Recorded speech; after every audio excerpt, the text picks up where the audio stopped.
I hit record in a Recording couple started. different areas there. Okay, awesome. We are rolling now.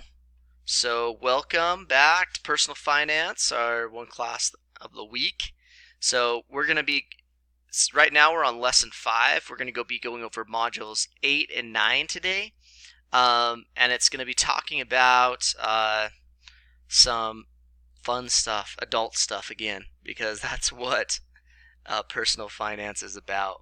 But that's all right. So what you should be done with right now, I did zero out your grades late yesterday evening. So you should be done with 6 and 7. I think you should be done with 6. I swear I only done out that. Anyways, we have this coming week coming up, 8 and 9. I think I may be a little bit ahead on this thing, but anyways, you kind of see what's coming forward. We go all the way to week 9, and week 9 I've actually built in a catch-up week, basically. So if you are behind, know that you do have some time at the very end, and that's the time where I'm going to be pushing you a lot to get done, so we can get up to that, at least that 60% average, so you can at least pass the class as much, and I'd rather you get the grade you want too, so you can always go back and remake up things that you need. So we're going to be talking about 2 things today. Both start with I. First one's investments, and the other one's insurance. And some things that you don't want to think about, right? Investments can be a good or bad thing. I have a little app on my phone that I use that I invest a little bit of money in, and I keep checking it, and I usually lose money, but that's okay. I'm in it for the long run. So we'll talk about different investments. So first off, can anybody throw up there in the chat maybe what is an investment, right? What does that mean? If I were to say I'm making an investment in something, what does that mean?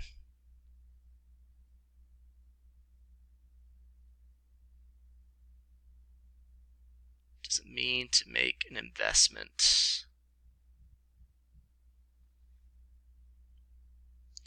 Seems a little quiet out there. You guys are all sleepy. What we talked too much about sleep. Hope you're not sleeping on me.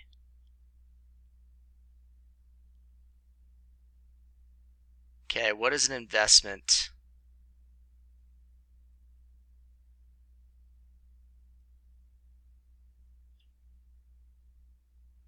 $401k. All right, cool. Yeah, I like it.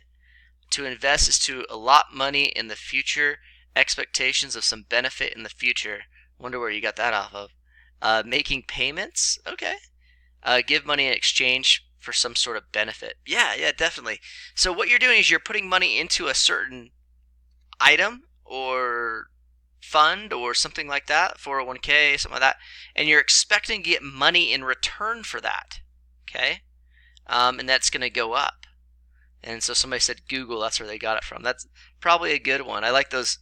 We got a little Google Home Mini or whatever, and my daughter always asks the questions like, hello Google, what's that? So kind of good. Anyway, so here's some investment types, right? So you could get like stocks, which is buying like a piece of a company. Bonds, which is basically like buying,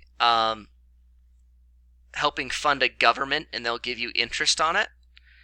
You have mutual funds, which are go into a whole bunch of different stocks, and you just collectively put in with different people, and you basically get your money all together in a pot, and you invest it, and they're invested in stocks. You have real estate, which is investing in like homes, rental properties, that kind of stuff. Savings and certificates of deposit. So like going to your bank, if you put money in the bank, you can gain a little bit of money off of it, although it's not very much. Also, you could do like collectibles, like vintage vehicles, trading cards, all kinds of stuff like that could be a collectible, but there's different risks that it goes with different things, okay?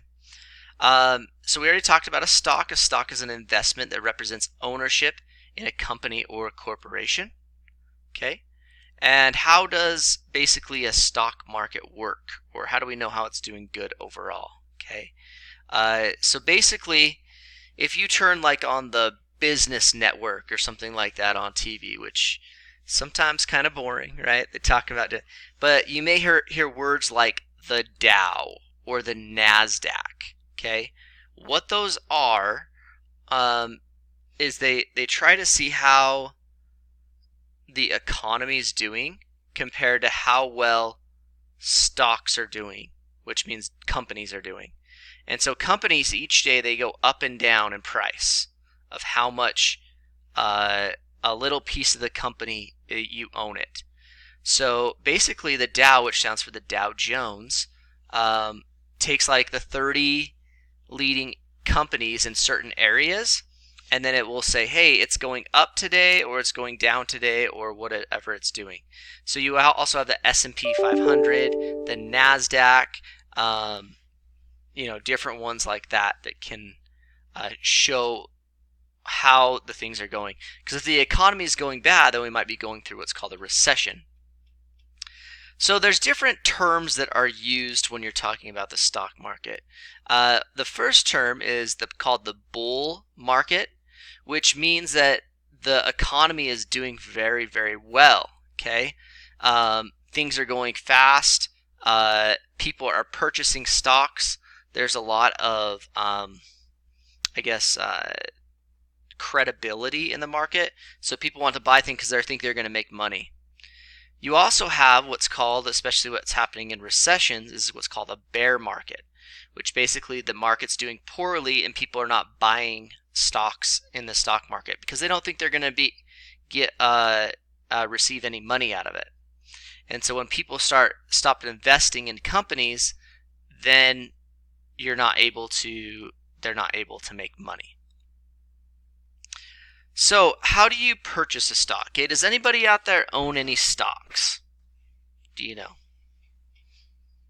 I mean, you may have start with some type of retirement already, like a Roth IRA, or something like that.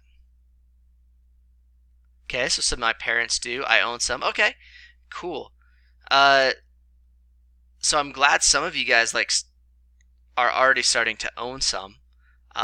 It's kind of good. So stocks can range from anywhere from what they call penny stocks, which you only do like 50 to $1, or they can go up to, I think Amazon and Netflix are around like $2,000 for one stock.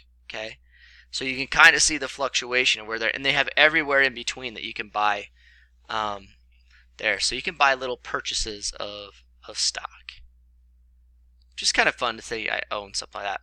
So in order to get a stock, you usually have to go through some type of brokerage. Okay, so they have little ones that you can actually do on your phone, where you can go and you can buy a certain amount of stocks in a company. They mostly charge you a little bit of money in order to buy those stocks for you, and that's what brokers do. Okay, let's talk about a bond. Okay, a security bond, you basically get it either from like a different country, right? So you could do like the United States. The United States have bonds, or you have, I think different states kind of do it as well, but different countries. But a lot of people go and they invest in these. So they basically loan money to like the United States. Let's take the United States for example. So let's say I bought a U.S. bond, and basically it has a certain part of money that they will give me for owning that bond. Okay, it's like interest. So basically you loan the money to a country or someplace, and then they give you back so much money per year at some certain rate. Okay, a mutual fund is where you go and you take your money and you give it to an investor, okay? And that investor takes a whole bunch of people's money. So like, let's say this class everybody put in $5, okay? So if I were to do the math, which doing it offhand is not good, I'm grabbing a calculator. So we have about 75 kids in this class, okay? We each put in $5. That would give us $375. Well, what we're going to do is we're going to take that $375 and we're going to put it into different stocks, okay, and different investments. And then once we get a profit off those, we all benefit from that, okay, and we all get money back. And so that's a little bit better way to do it than just individual stocks of a company. All right, another thing is real estate. Okay, we talked about real estate. It's like buying property and that kind of stuff. So owning your home can be considered an investment. So home prices usually gradually go up. There are times when they fall, like in 2008 where they fell. But owning a home is a good investment, relatively. Of course, it's all about location too. But you continue to grow up. You can also do land or building, and you can put in some money there.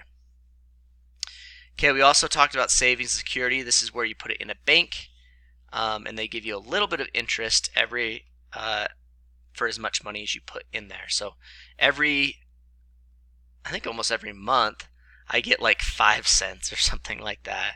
A lot of times, so you don't get a lot of money out of there. Sometimes you have to keep them in for a certain length, or you might get a penalty. So you might want to watch about putting it into like a CD or money, something like that. Okay, collectibles. Okay, so this is what's kind of fun here. So for example, like artwork. Okay, artwork can continue to gain value over time. Baseball trading cards or other kind of trading cards. So like let's say you have Mickey Mantle's rookie card would probably be worth quite a bit of money. Old coins, automobiles. So I have like an old classic 1980 CJ5 that I've kind of built up a little bit. Antiques. Okay, other antiques you can kind of do that will gain value over time. So there's always risk and return. Okay, so basically you may put your money into something, but it money not to that. Okay, somebody, Raymond says, I have tons of coins and silver certificates. That's fantastic, right? Over time, they should go up in value. And so what you do is you hold on to those for an investment. Yep. Good job. Yeah, saving things like that is just a good thing. But we'll talk about different like risks of how things are. You know, what's the best thing to get into investment-wise. Okay. And so let's kind of talk about that hierarchy, okay? So at the very bottom of the pyramid, okay, the very bottom of the pyramid is the lowest risk, okay? So it basically means that you're not going to lose your money. So if you put your money in a checking account or an insured savings, which any credit union or bank around here is insured savings, you're not going to lose any money, and but you're not going to gain very much money, okay? Savings bonds, same thing. As you move up, if you start putting it in money markets, okay, or mutual funds, those are a little bit more. There's different higher grade bonds and stocks, which are a little more risky, so it just means that you have a greater chance for losing. You have real estate, which is kind of an investment, but can be a little bit, you know, if the market falls out or something like that. Collectibles are not that great, but you want to do it. And then penny stocks, which I actually do quite a bit of that. And I would say like cryptocurrency, that kind of stuff. Commodities would be those high risk, high reward, right? So it's more, I wouldn't say gambling, but kind of. So what you want to look at, right, is instead of investing just big lumps of sum, look at investing just a little bit of money each month. You know, like if you can only put in maybe $50, $100, over time it will compound on interest is what it's called, and you'll continue to get more and more, and then you're always kind of putting something in. So look at doing that as you're starting to invest and pay yourself and put money towards things. Everybody is a little bit weary, you know, of giving stuff to people, especially money, right? There's been a lot of things that come out where it's like, oh, this person stole my money, this person, you know, did that. Well, there's different ways in order to combat that. So you have the U.S. Congress that helps you. They also have what's called the SEC, which is the Securities and Exchange Commission. They regulate how trading's done and make sure that they protect you. You also have these different places where you buy them from, like the New York Stock Exchange or the Dow. They will protect you in things. And then you also have the individual brokerage firms that should have their own policies there to help you not lose your money, right? They'll tell you about the risk, and you could take that risk or whatever, but there's not going to be some kind of like scam that's going on, which we're going to be talking about scams in one of our lessons too. Okay, let's talk about the fun thing in the world. Everybody loves insurance. Everybody loves paying for insurance. You're supposed to laugh, kind of. No, nobody likes paying for insurance. But ask a question here. Lies. Okay, yep. All right, so for example, could you afford to pay for damages if you caused a car wreck? Okay, that's what you got to think of. And I'm not just talking about, there's a lot of different insurances which we'll go over, but if you were able to cause a car wreck, and you laugh because your parents claim it all the time. Yeah, it's like a necessary evil, like you almost have it. But could you afford, you got to ask these questions of yourself, right? Could you afford to pay for the damages if a car wreck happened? So the last car accident I got in, it wasn't my fault, which is good. So the other person's insurance had to pay for it. But to fix my car alone cost $2,400. Okay? Somebody pulled right in front of me and I T-boned them. Do you guys have $2,400 in your bank account?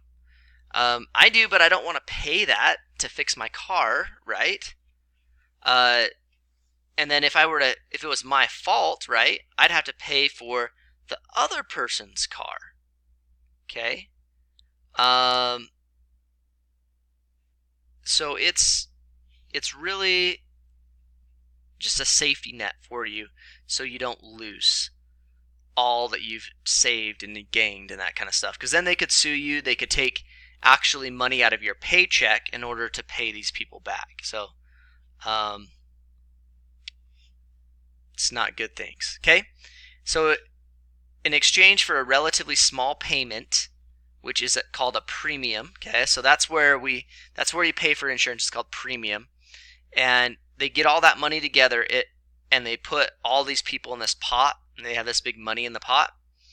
And they say, okay, this person got in an accident, so we'll pay out this.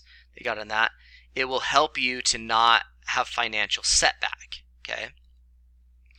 So it's just protecting you from anything that might happen. And there's a lot of stuff out there, unfortunately, that happens, okay? So for example, let's see here, a couple $1,000s a year, right? I can protect myself and not be sued and not have to pay for something like, I think my wife backed into my niece's car one time, right? And that cost so much money, and that kind of stuff. So you should really kind of look at it. You can always shop around for different rates. There's so many insurance companies out there.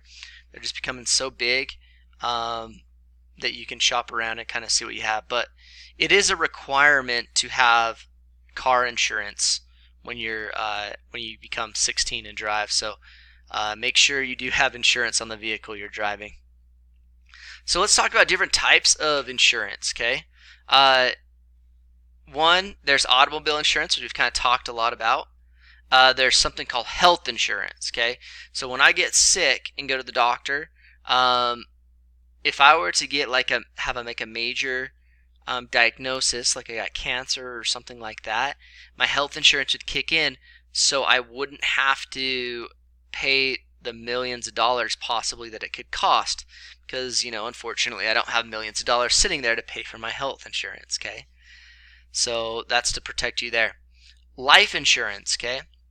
So, for example, if I were to die, okay, how is my wife going to provide and my kids going to survive if my income's not coming in, right? If I can't work, okay, that's what life insurance is. Same with disability. Disability is kind of the same. If I were to get injured and couldn't work, I couldn't provide, and their insurance would actually pay some money in order to pay for that. Okay, and the other one is renters and homeowners insurance, and we already talked about a home and your things in your house being an asset, right? So if your house were to burn down, right, would you want to, you need to replace that, and if you couldn't do it, you might have a mortgage still, that kind of stuff. So you have to have homeowners insurance in order to help you. And if you get a mortgage, they require you to have homeowners insurance. Okay, so there's all different aspects of insurance, which it's just hard to go over. I mean, like medical bills, if you get hurt in an accident, what you cause and damages. If somebody doesn't have insurance or doesn't have enough insurance, it will protect you against that. And then also collision, which basically means if you were to wreck your vehicle, they'd fix it. One thing people don't understand a little bit about automobile policies, a couple things is like your credit score would affect it. So if the better you are paying your bills, the age you are, the gender you are, your driving record, they can all affect how much you pay for automobile insurance, okay? So you want to stay kind of clean cut that way so you get low automobile insurance. Okay, so now this is changed. This is a little bit of older slide, but with the new Affordable Care Act, you can actually stay on your parents' health insurance policy all the way up till the age of 26. So that's something you may want to consider as maybe you're going to college or just getting started out in life, that you can be on their policy up to 26. Property insurance, as I talked about before, you want to protect your home. If you're paying a lot of money to your home, you want to protect that so you can still pay for it. And then we talked about life insurance, and there's different types of life insurance policies. So just be careful when you're buying a life insurance policy that you're purchasing one that that you understand what it's all about, because some can be investments as well. So all of these kind of insurances are kind of needed. If you do work at an employer that provides benefits, a lot of them will provide a lot of these for you. Like a lot of them provide some life insurance, some disability, some health insurance, okay? So if you can find an employer that will do that, that's really helpful moving forward. Your property and liability, other insurance, liability, so car insurance, you're going to probably have to get that on your own and shop around for that. Another couple things that you need to be aware of kind of moving forward before we kind of end class. One is a will and a trust, and then different ownerships of assets. So a will is basically, once you die, it's who gets what. If not, it goes to your closest dependents, are the ones that get that. But it can be tied up in what's called probate, and so you don't want to, you want to at least have some type of will. Another good thing to have to protect your assets as you accumulate them is you might want to put everything in a trust. Like for example, my house is in a trust, which kind of protects that, and then a will is inside my trust, which divvies out where all my assets go. So, so in the future, when you start making all those millions of dollars, you'll want to look into the wills and trusts there. Okay, so that leads us to our exit ticket. Now our exit ticket, I know I don't do many here, but this one I'm getting evaluated, ooh, fun, by a coach, and so she just wants to know a little bit about how I teach, and so okay, yep, I just put it in the chat there real quick.